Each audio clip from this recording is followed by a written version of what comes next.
Assalamualaikum warahmatullahi wabarakatuh. Assalamualaikum warahmatullahi wabarakatuh. Buya, saya ingin bertanya. Saya telah kemarin membaca kitab fikih bahwa di dalam fikih menjelaskan untuk akikoh anak laki-laki jatahnya 2, kemudian perempuan 1. Yang saya ingin tanyakan, untuk laki-laki jatahnya 2, apakah dengan 2 itu kita bisa dicicil? Artinya misalnya ini tahun ini 1, tahun depannya 1 lagi. Kemudian untuk akikoh, di desa saya kadang-kadang orang mengatakan bahwa orang yang berkorban tidak akan diterima atau tidak boleh kecuali dengan melakukan akikoh dulu. Soalnya di desa saya Cipelem, Bulakamba, Brebes, rombongan dari Ibu Hajah Miftahul Janah itu mengatakan bahwa orang yang belum akikoh itu tidak boleh korban. Terima kasih. Wassalamualaikum warahmatullahi wabarakatuh. Waalaikumsalam warahmatullahi wabarakatuh. Bismillahirrahmanirrahim. Yang pertama, memang biasanya pertanyaan masalah akikah ini akan mulai ramai di saat masuk hari korban.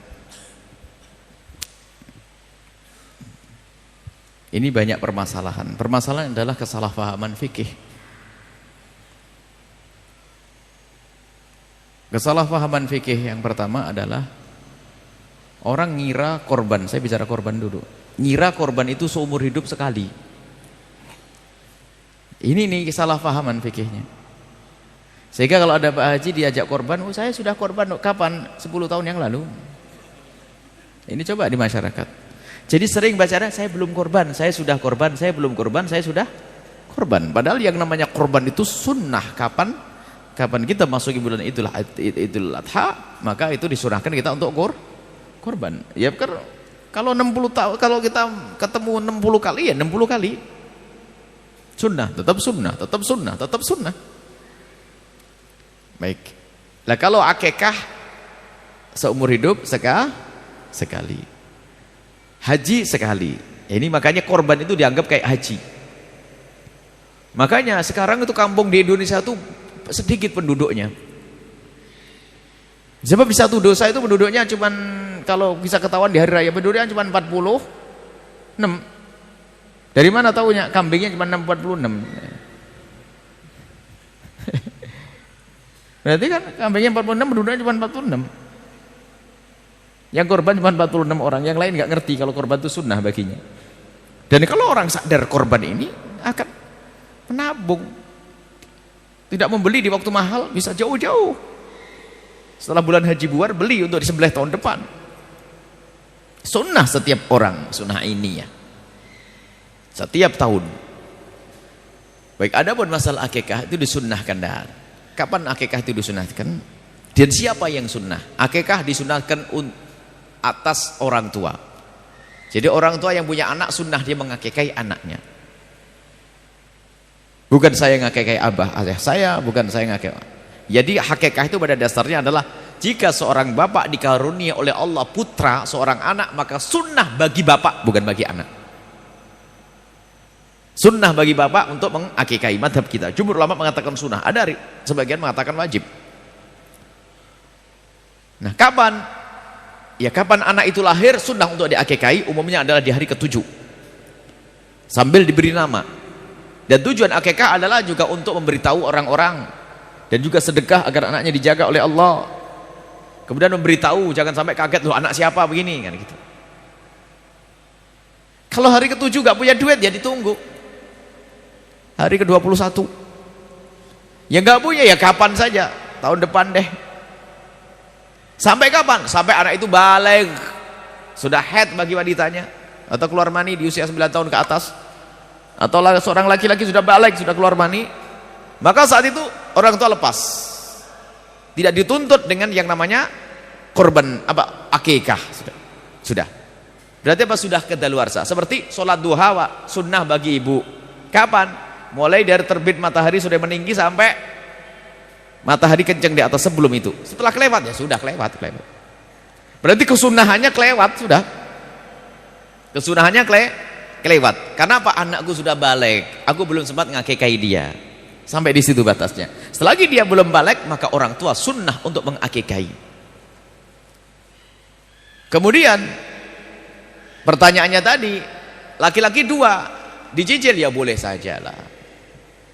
Dicicil boleh. Sekarang aduh punyanya kambing 1 sembelih 1, nanti ada lagi sembelih lagi yang kedua, boleh, nggak ada masalah. Kemudian ada masalah hakikah lagi. Jika seandainya anak kita sudah terlanjur balik, belum sempat kita akikahi, apakah boleh dia mengakikahi untuk dirinya sendiri? Ya boleh. Paling tidak itu jatuh sedekah, akikahi. Misalnya apa? Saya belum, mungkin orang tuanya ngomong, nak, aku dulu malam larat fakir nak ya, jadi aku belum sempat ngakikahi kamu nak. Ya sudahlah. Kalau begitu ya, seorang bapak boleh memberikan kambing kepada anaknya, nak ini kambing, akikahlah untuk dirimu sendiri. Baik, ini boleh.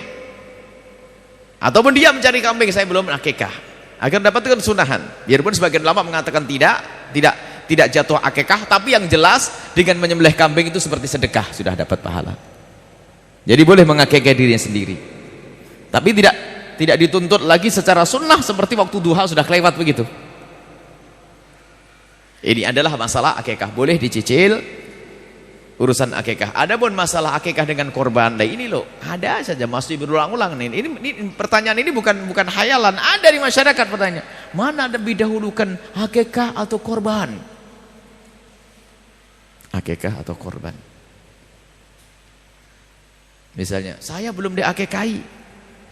Saya umur begini, umur tua begini, Tuhan. Belum diakikahi misalnya. Datang bulan haji. Mana yang didahulukan, korban atau akikah? Ini pasti pertanyaannya tidak pernah ngaji.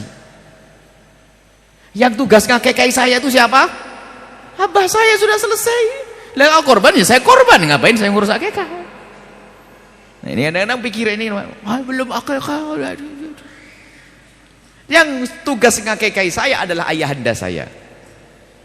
Kecuali begini bunyinya, saya mendapatkan anak, alhamdulillah mendekati bulan haji punya anak. Misalnya tanggal 3 Dzulhijjah punya anak. 10 Dzulhijjah itu ini mana kurban atau akikah? Ini kan begitu loh. Akikah tugas siapa? Tugas saya. Kurban untuk saya juga saya. Mana begini? Nah, ini masuk akal pertanyaan ini.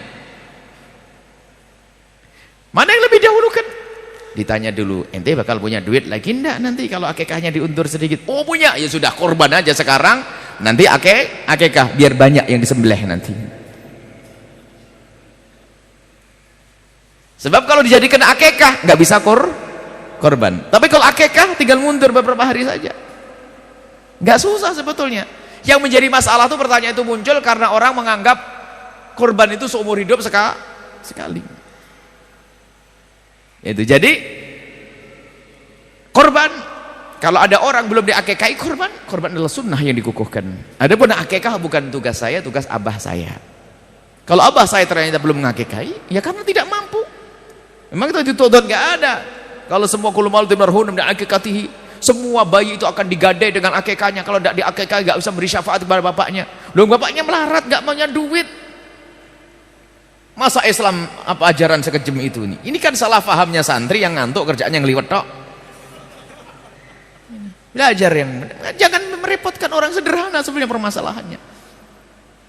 Tapi ini pertanyaan saya sering setiap masuk kalau begini pasti setelah hari Idul Adha itu coba ini. Ini tahun depan itu ada lagi pertanyaan karena beliau pasti ditanya lagi kalau ustadz di kampung itu. Banyak ini terulang-ulang. Selesai ya. Jadi akikah adalah sunnah yang dibebankan oleh Allah kepada orang tua untuk mensyukuri anaknya. Adapun korban atau atas diri. Kalau saya punya anak, maka saya dan anak dan istri korban. Kalau 10, 12. Kalau ternyata punya satu,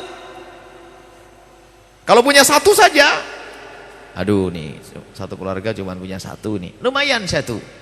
Seperti Nabi pernah dalam riwayat, Nabi menyembelih satu korban untuk keluarga, hadhi udhiyati wa ahli baiti. Ini adalah korban untukku dan keluargaku. Istilahnya sunnah kifayah. Jadi kalau kita punya keluarga 10, hendaknya nyembelih 10. Kalau nggak bisa 10 ya 9, nggak bisa 9 8, nggak bisa 8 nggak bisa 1. mewakili keluarga semuanya.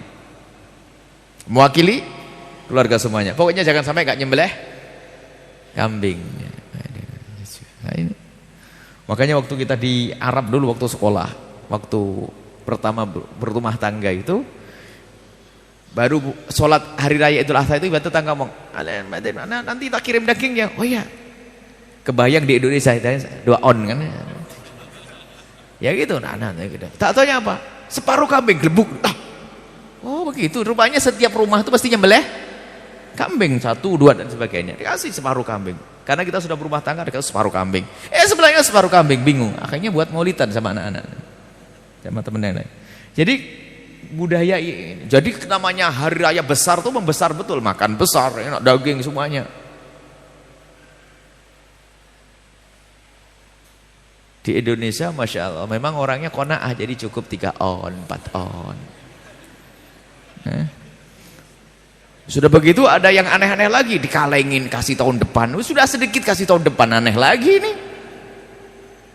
Ikan lohan, ikan patin, karena zaman korban dikornetin. Kelamaan nih kayak di negeri yang kebanyakan korban saja ya. Kita ngingetkan, enggak usah pakai kornet-kornetan itu. Mau di kemana, mau di apa, mau dibawa kemana, ke Irian. Kirimkan duitnya sama biaya untuk ngalengin sudah jadi. Biaya pengalengannya, korbannya tetap di sini. Sebab di sini juga masih kurang. Paling banter 7 on. Ya. 7 on, 6 on. Anaknya 10. Dapat 1. Akhirnya jangan dikunyah anak biar awet. Walhasil. Sudahlah, ini fatwa aneh-aneh. Sudahlah, korban segera disampaikan. Terlambat dari hari tasyrik, haram bagi yang membaginya. Zalim kepada. Makanya korban itu hendak dituntas pembagiannya kapan? Hari tasyrik yang ketiga. Jadi hari raya pertama, kemudian besoknya hari tasyrik 11, 12, 13. Dan korban itu sepanjang hari tasyrik masih bisa. Misalnya ibu hari raya Idul Adha nggak punya kambing, tak taunya hari raya Idul Adha mampir ke rumah bibi dikasih duit, boleh besok nyembelihnya. Beli ke pasar, beli. Tidak harus pas setelah sholat. Ditunda sampai esok hari tasyrik yang pertama, hari tasyrik kedua, hari tasyrik ketiga masih boleh. Tapi kalau Anda sudah diamanati untuk membagi daging korban, jangan disimpan ditunda-tunda. Tapi kalau daging korban sudah nyampe kepada Anda dapat bagian dikasih, boleh Anda simpan makan tahun depan juga boleh.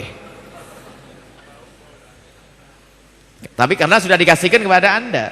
Tapi kalau Anda masih diamanati untuk membagi, jangan disimpan. Kemudian ada daging korban yang wajib sama yang tidak wajib. Ini juga salah di masyarakat. Kalau korbannya tidak nazar, korban itu sunnah semuanya pada dasarnya. Selagi tidak dijadikan nazar tuh aku nazar, aku menjadikan daging ini untuk korban, dinadarkan untuk korban. Kalau sudah kambing itu dijadikan nazar untuk korban, maka yang punya tidak boleh makan. Tapi kalau korban sunnah, rata-rata sunnah, ya boleh makan. Ini ada lagi, nggak boleh makan, nyium baunya dong. Sehingga kalau sudah tradisi baik, semuanya punya sembelihan kambing, setiap rumah nyembelih kambing, nanti caranya membaginya begini. Saya nyembelih kambing dibagi 3. Korban sunnah tadi dibagi 3. 1/3 dibagikan pada fakir miskin. 1/3 untuk keluarga, jangan sampai keluarganya ngiler. 1/3 lagi dimasak untuk menyambut tamu, karena mungkin tamu datang. Asal dibagi 3. Jadi boleh makan, jangan dikasih bulunya. Ada nggak boleh kata. Masya Allah. Kalau nazar iya nggak boleh. Ini adalah bab korban banyak nih. Hukum-hukum korban tuh banyak. Kalau kita bicara korban, tapi tidak apa-apa. Cukup sampai di sini dulu. Masih agak jauh, insya Allah kita akan bahas pada pertemuan selanjutnya, insya Allah.